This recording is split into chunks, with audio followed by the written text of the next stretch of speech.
Okay, I'm going to show a standard swap out and cleanup process that I usually use with resin prints. So here's a build plate that I just finished full of prints. I'm going to take this and I generally just bring it down. You could go straight to the slab mat. I'll usually do a piece of paper towel to catch some of the drips. Sometimes I'll let it drip off for a little while. Another thing that I'll do is I'll just run it in some alcohol quickly. And I might let that sit and drip off, but I'm going to show you a little bit accelerated. So I'll take off the flexi plate from the magnet, and then what I tend to do is I clean off a little bit of the excess resin, and then I put this into alcohol bath for about 5 minutes. You don't want to leave it in there for all day. We don't need the alcohol unneededly eating into the magnet or the adhesive, but for 5 or 10 minutes is not a problem while I'm cleaning up the rest. So I let that go in there. The reason why is because there's all these areas and so many build heads to trap resin. I'm just trying to get rid of that when I can.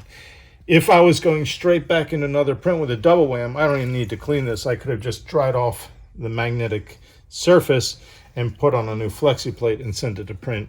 But I'm going to show you guys what happens if you have a single element. Okay, now I've got my build surface. So I'm going to go ahead and pop those parts off.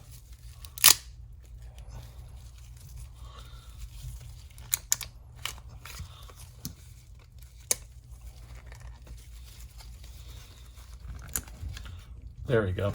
And same thing, I usually take off a little bit of excess resin, so it makes my alcohol last a little longer, and I'll leave that to soak in there. So what I'll do is I'll then go ahead and take my models off the supports. So I'll go ahead and break these parts off. Sometimes you got to be real careful, but I've built these supports in pretty easy to snap off without hurting my models. I know the direction I need to pull them.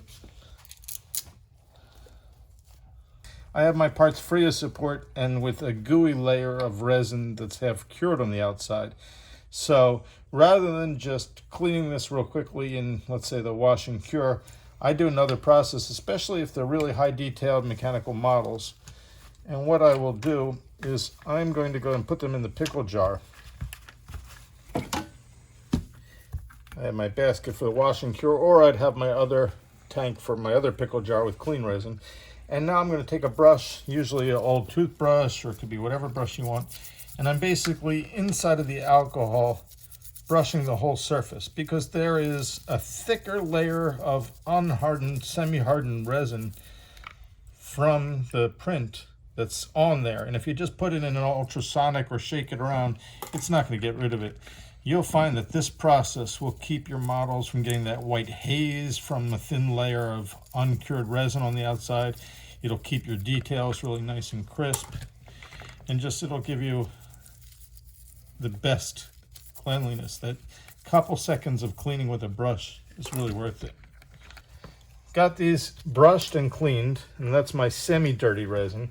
So from here I'd either go into another pickle jar with very clean alcohol and close it and shake it around, or I can go into my ultrasonic and in this case just do a real fast clean. I mean, it's almost not even necessary. I'm going to do the smallest time setting. And this is just making sure anything that I didn't get away with the brush is really going to clean.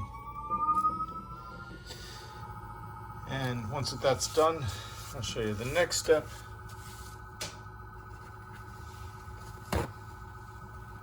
Okay, so now I've got my parts done. So what I'll do is I'll take this out of the ultrasonic. I have a little strainer that I made that I could sit on here, try to get as much alcohol off of there as possible.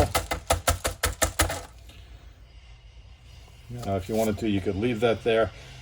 What I'll typically do as well, first let me just lay these things out so that they can dry. You don't want to cure these until they're really dry, otherwise you'll get some streaking.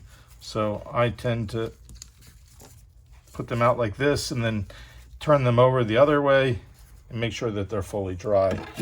I'm going to take out my head, make sure the alcohol has dripped off well. I'll just lay that down right here.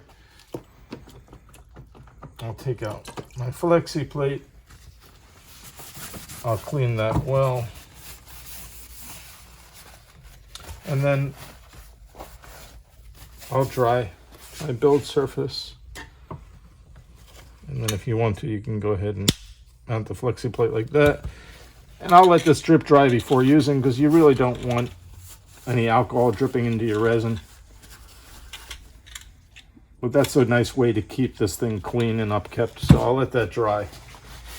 So, speaking about my resin process, whether I had another pickle jar or I have an ultrasonic, this one I keep with the nicest, cleanest resin. When that starts to get a little bit dirty, I'll dump it into my middle station here. And when this one starts getting dirty, I dump it in here. Now, my main dirty station right here, this one has a separating plate that's raised so that I can let the fine resins settle down to the bottom. And every so often I just bring that closed out into the sun and let those little bits of resin just harden and drop down to the bottom. I could straighten it out if I want to, but by having that separator, you can kind of see raised off the bottom, it keeps the silt from getting to the models. When this one gets a little dirty, then I use that for the mass cleaning, and then I keep for the final stage always very clean alcohol. And like this, I'm able to, it uses quite a bit of alcohol in the whole system, but actually it reuses the alcohol very well. I find that works great. So my last stages, I don't think we really need to show, but I wait till these are fully dry and then I UV cure them, and that's it. I hope this was helpful. I think the biggest takeaway is to use a toothbrush or a brush on your parts and then rinse them off after. Thank you.